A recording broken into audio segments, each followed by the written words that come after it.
میں نے ہر طرف بغور دیکھا لیکن چاروں طرف تنہائی اور سناٹے کا راج تھا۔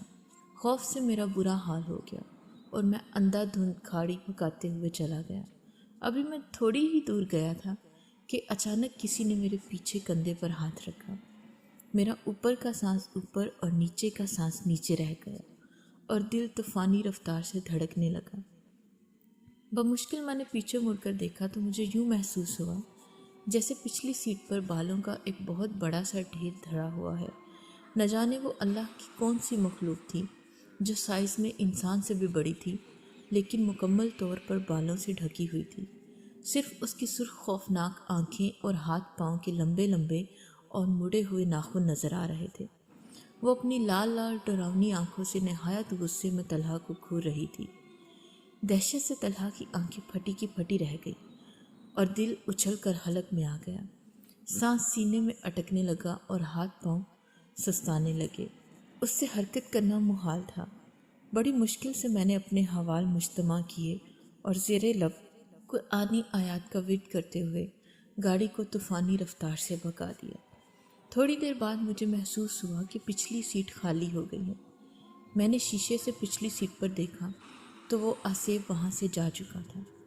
اب وہ پوری طرح سکون کا سانس بھی نہ لے پایا تھا۔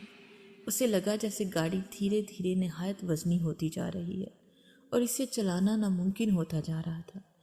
جس گاڑی کو میں جہاز کی طرح اڑا رہا تھا اب گدا گاڑی کی طرح گھسیٹنے سے بھی انکار کر رہی تھی۔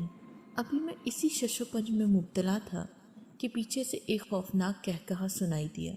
ایسی دہشت زدہ کر دینے والی آواز میں نے اپنے پوری زندگی میں پہلے کبھی نہیں سنی تھی۔ مڑ کر دیکھا تو وہی غیر انسان مخلوق دوبارہ سیٹ پر براجمان ہو کر قہقہے لگاتی نظر آئی۔ اس کی ٹانگیں اتنی لمبی ہو چکی تھیں کہ اس نے گاڑی کی کھڑکی سے باہر لٹکا رکھی تھیں اور پاؤں سڑک پر گھسیٹ رہے تھے۔ اسی وجہ سے گاڑی کو آگے بڑھانا مشکل ہو رہا تھا۔ یہ دیکھ کر میری ریڑھ کی ہڈی میں خوف کی لہر دوڑ گئی اور میں نے آواز بلند قرآنی آیات اور آیت الکرسی پڑھنا شروع کر دی۔ تھوڑی دیر بعد گاڑی پھر ہلکی ہو کر تیزی سے رواں دواں ہو گئی۔ اس کے بعد گاہے بگاہے یہ تماشا چلتا رہا۔ کبھی وہ بلا پیچھے اور کبھی آگے میرے ساتھ والی سیٹ پر نظر آتی، کبھی قہقہے لگانا شروع کر دیتی اور کبھی نہایت غصے سے مجھے گھورتی رہتی۔ میں نے دعاؤں کا ورد جاری رکھا اور تیزی سے گاڑی بھگاتا رہا۔ گھنٹے بھر میں شہر کے آثار نظر آنے لگے تو وہ مخلوق یکا یک غائب ہو گئی۔ میں نے اللہ کا شکر ادا کیا کہ میں بخیریت بغیر کوئی نقصان پہنچائے میرا پیچھا چھوٹ گیا۔ ابھی میں ہاسپٹل سے 15 منٹ کے فاصلے پر تھا کہ مجھے شوق لگا۔ رات کی تاریکی اور موسلا دھار بارش میں خالو ایک اسٹریٹ لیمپ کے نیچے کھڑے نظر آئے۔ میں نے بریک پر پاؤں دبایا تو گاڑی سڑک پر دور تک گھسیٹتی چلی گئی۔ خالو تیز تیز چلتے ہوئے آئے اور فرنٹ سیٹ کا دروازہ کھول کر میرے ساتھ بیٹھ گئے۔ اتنی بارش میں کھڑے ہونے کے باوجود ان کا لباس بالکل خشک تھا۔ میں نے نہایت حیرت سے ان سے پوچھا کہ وہ یہاں کیا کر رہے تھے۔ انہوں نے دھیرے سے کہا، بس بیٹا یوں ہی کھڑا تھا۔ وہ بالکل گمسم اور کھوئے کھوئے سے تھے۔ باتوں کے انتہائی شوقین اور بات بات پر زور سے قہقہے لگانے والے خالو بالکل خاموش تھے، سوچ سوچ کر بمشکل چند الفاظ ادا کر رہے تھے۔ میں نے ان سے سب کی خیریت پوچھی تو وہ گویا ہوئے، ہاں بیٹا سب بالکل ٹھیک ہے، تم فکر نہ کرو، تم سے ملے بغیر جانے کا دل نہیں چاہ رہا تھا تو میں چلا آیا۔ میں حیرت سے سوچنے لگا کہ وہ کہاں جا رہے ہیں، لیکن ان کی حالت دیکھ کر میں نے مزید پوچھنا مناسب نہ سمجھا۔ مجھے لگا کہ ایکسیڈنٹ نے ان کے حواس کو متاثر کر رکھا ہے۔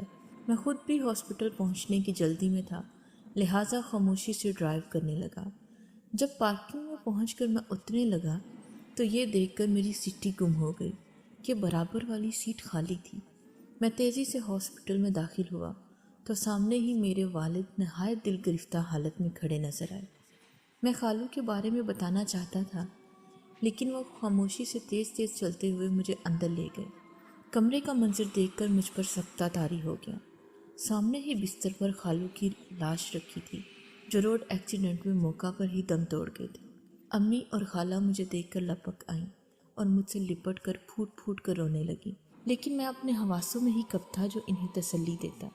میں تو حیرت سے گنگ کھڑا یہ سوچ رہا تھا کہ اگر خالو ایکسیڈنٹ کے وقت ہی انتقال کر گئے تھے تو ابھی میرے ساتھ گاڑی میں کون تھا؟